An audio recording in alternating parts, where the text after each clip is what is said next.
अस्सलामुअलैकुम। यूएचएस की वेबसाइट पर आपको देखने को मिल रहा है रीकाउंटिंग फॉर्म, यानी कि अगर किसी बच्चे को इस बात पर एतराज है कि जो स्कोर उसके पास वेबसाइट के जरिए से रिजल्ट उसके पास आ रहा है वो कम है और जो कार्बन कॉपी में उसने स्कोर हमने कैलकुलेट किया है वो ज्यादा, और वो चाहता है कि उसकी रीकाउंटिंग हो, तो जनाब इस रीकाउंटिंग के फॉर्म को फिल करके ईमेल करने की जो आखिरी तारीख है वो है 4 अक्टूबर, यानी 4 अक्टूबर से पहले पहले तक आपने ये काम करना होगा। सवाल ये है कि जनाब हमें फॉर्म कहां से मिलेगा, कैसे फिल करेंगे, क्या डॉक्यूमेंट उसके साथ अटैच करेंगे, सारी बात बताऊंगा। बस इतना याद रख लीजिए कि ये फॉर्म आपके पास मौजूद है यूएचएस की ऑफिशियल वेबसाइट पे, वहां से फॉर्म आप डाउनलोड करेंगे और उसके बाद मेल किया जाएगा। तो चलिए जब फॉर्म को फिल करते हैं, चीजों को देखते हैं। सबसे पहले यहां पर मौजूद है नेम ऑफ कैंडिडेट। तो नेम ऑफ कैंडिडेट में मैं डेफिनेट सी बात है कि नाम लिखूंगा, नाम आपने अपना मेंशन करना है, और उसके बाद फादर नेम,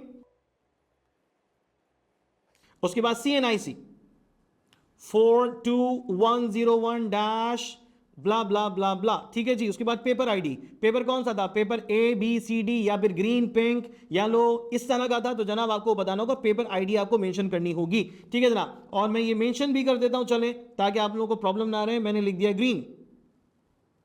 उसके बाद रोल नंबर, जो आपका रोल नंबर है, जिस रोल नंबर स्लिप जो आपको मिली थी उसके ऊपर रोल नंबर है, वो आपने मेंशन करना होगा 10233। चलो मान लिया ये है। टेस्ट सेंटर कहा था जहां पर आपका टेस्ट हुआ है। उसके बाद सिटी क्या है, कराची है, ओके मैं कराची शहर मेंशन कर लेता हूं।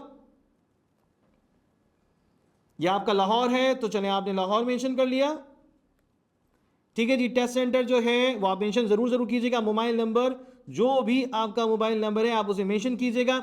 ईमेल एड्रेस, जो आपका एक्चुअल ईमेल एड्रेस है जिससे आपने पोर्टल बनाई है, जिससे आप साइन इन हुए हैं, आपने वो मेंशन करना होगा। अच्छा, सेल्फ स्कोर, मिसाल के तौर पे मेरे 200 में से स्कोर जो मैंने देखा अपनी कार्बन कॉपी पे वो बन रहा है 192, और जनाब जो ऑफिशियल रिजल्ट आ रहा है वो आ रहा है 185। तो अभी तो बड़ा डिफरेंस आ गया, बड़ा गैप आ गया, 7 नंबर का गैप आ गया इसके अंदर। तो भाई आगे देखते हैं।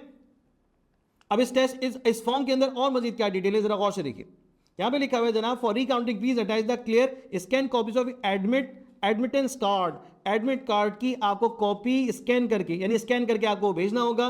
Carbon copy of your response form, क्या करना है सर, कॉपीज बनानी है। किसकी, कार्बन कॉपी बनानी। कार्बन कॉपी जो आपको मिली है, रिस्पॉन्स शीट जो बबल शीट थी जो यूएचएस में आपने इस्तेमाल की, उसकी आपने स्कैन कॉपी देनी है, ठीक है जी। उसके बाद एंड योर CNIC, और उसके बाद CNIC की भी एंड पेड चालान, चालान पे करना है 4000 रुपए। रिकाउंटिंग करवाना चाहते हैं तो 4000 रुपए, और अगर आप चाहते हैं कि जनाब रिकाउंटिंग पर्सनल रिव्यू के साथ हो तो 7000 रुपए आपको उसके पे करने होंगे। जनाब तारीख है आज 1 अक्टूबर, जी हाँ 1 अक्टूबर 2024। ये मैंने फिल कर दिया, मैंने इसमें साइन कर दिया, ठीक है जी। और उसके बाद अब जो मजीद डिटेल है भाई को जरा गौर से देख लेना, इसी तरतीब से आपने चीजों को मद्देनजर रखते हुए काम करना है। Your MDCAT recounting request will be responded in 5 working days. 5 दिन के अंदर अंदर आपके पास जवाब आ जाएगा, यानी कि लास्ट डेट 4 अक्टूबर है, तो 9 अक्टूबर तक के सबके पास रिस्पॉन्स मौजूद होगा।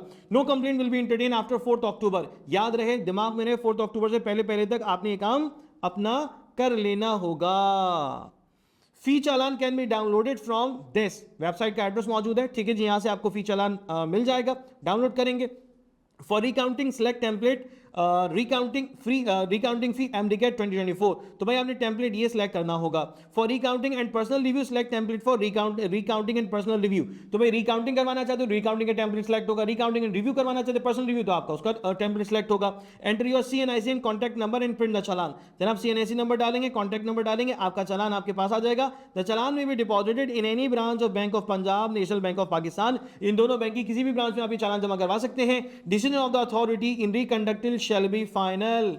सुन लो, यूनिवर्सिटी का फैसला आपकी रिकाउंटिंग के हवाले से फाइनल होगा, उसको फिर आप मजीद कहीं चैलेंज नहीं कर सकते। तो जनाब ये फॉर्म आपको फिल करना है, डॉक्यूमेंट जो आपको बताए गए उसकी स्कैन कॉपी होनी चाहिए, और ये जो डिटेल है ये मेल होगी, ठीक है जनाब, ये मेल की जाएगी। जिसके बाद चालान के जो कॉपी है उसके साथ आप स्कैन करके उसको मेल करेंगे, भेजेंगे, उसकी ईमेल करेंगे, उसके बाद फिर उसका रिस्पांस आ जाएगा। 4 से 5 दिन के अंदर ये रिस्पांस जो है वो डेवलप हो जाएगा। तो भाई अगर आप समझते हैं कि आपके साथ अख्तलफी हो रही है, ग्रेस मार्क्स देने का कहा था, ग्रेस मार्क्स ही इसमें ऐड नहीं किए गए। पहली दफा जो रिजल्ट आ रहा था वो कुछ और आ रहा था, अब जो रिजल्ट आ गया वो कुछ और आ रहा है, कुछ ऐसी तब्दीली अगर आपको दिमाग लग रही है तो भाई फिर आप रिकाउंटिंग के लिए जरूर जाएं। अगर आपको लगता है कि जो आपका स्कोर है वो बिल्कुल सही कार्बन कॉपी से मैच कर रहा है, एक आध नंबर का मसला है, ज्यादा मसला नहीं है, तो आपको फिर रिकाउंटिंग की जरूरत नहीं है। तो भाई बहुत कम टाइम है, सोच समझ के फैसला करना ताकि आगे चलकर परेशानी का सामना ना करना पड़े।